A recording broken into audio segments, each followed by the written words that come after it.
As soon as they grab onto any part of your material, you can work these peels.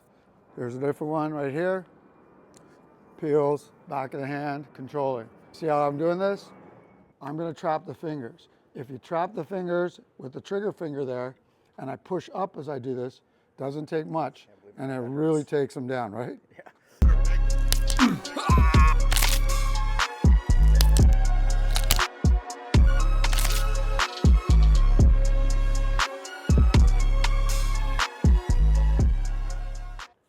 There's the peel, okay?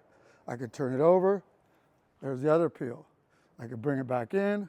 Here's your Z-lock, and then we could go from there into come-alongs as we go for the bouncer's toolbox. This is for Kathy. We have a request for wrist locks. She wanted to learn a little bit more about wrist locks. I think that's a really important subject because these are some of the most painful and practical techniques for self-defense. When I'm saying self-defense, that's because we want to disengage rather than engage like combat or mutual combat, sport fighting or street fighting. Instead of being here where grabbing might get me trapped and get me into a whole bunch of problems, this is where it's a self-defense. Somebody may be grabbing, trying to control me, do something here.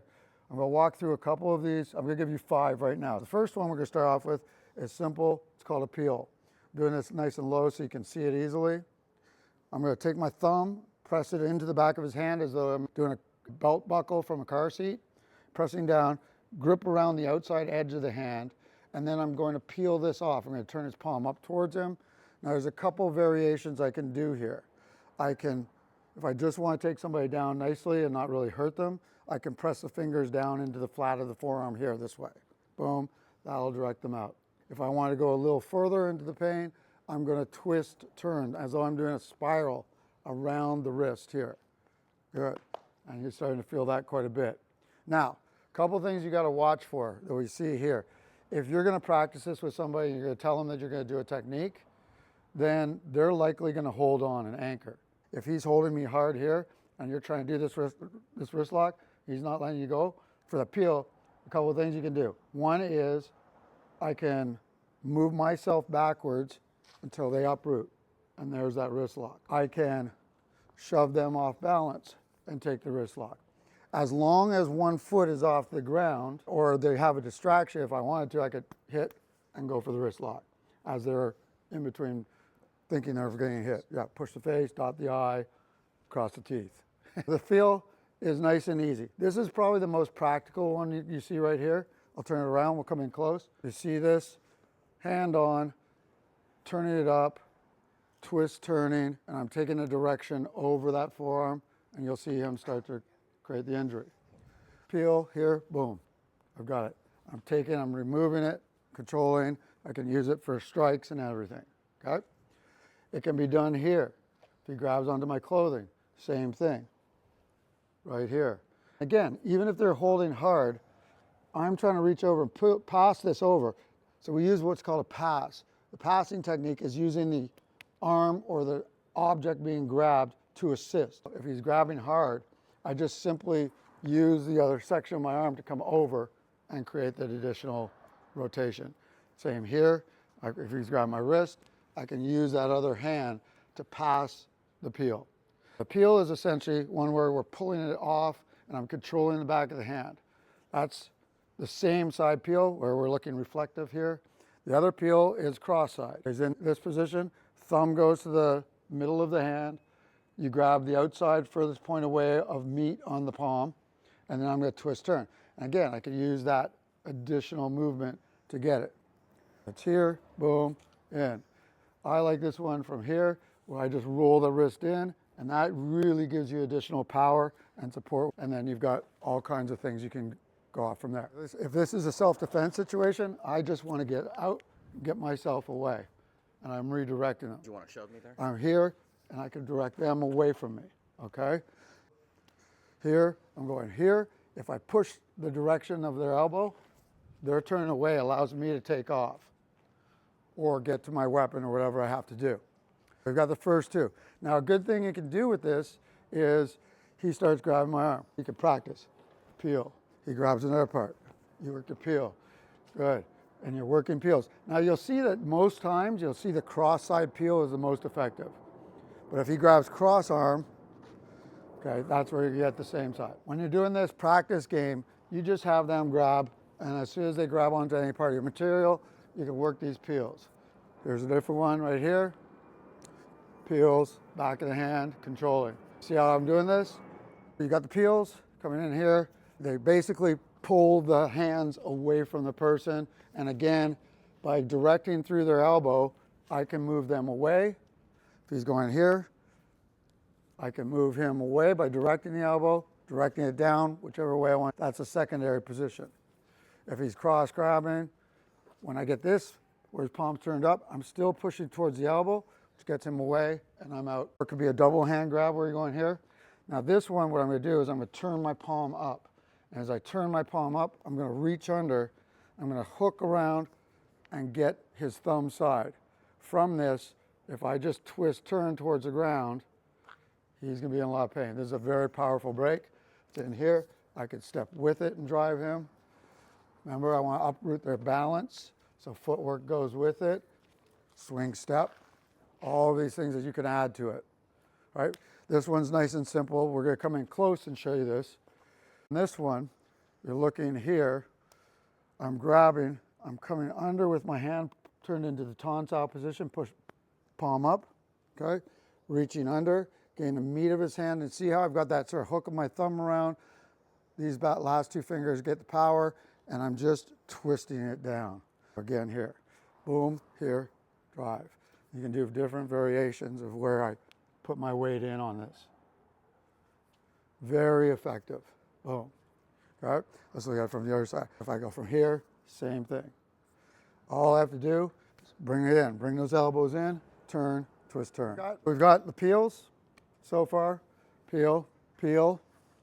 If he grabs here, I can go under, side peel as well. Now, if you want to apply the locks and really make them pay, we go into lightning locks because it feels like you're getting hit by lightning. Or Z locks because you see this effect. The more of a Z sort of effect or Z effect that you use, the more effective this technique's going to become. If you want to get more precision on this type of stuff, we'll have courses coming out that will get really detailed and you can go live with us and ask questions. Okay, on this one, the same side wrist lock, what I'm doing is I'm going to release my elbow. So my elbow is here. If he's holding this strong, he's not able to control me from doing this. This is what you have to have first. Deeper you can do it, and the more you can put it into your body, the more powerful this is becoming. On this one, to create a lock, we go from the inside to the outside. This is now a Fuchs-style position, which is here. Okay?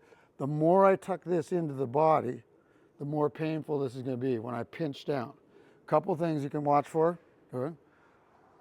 My elbow turns in, I go under.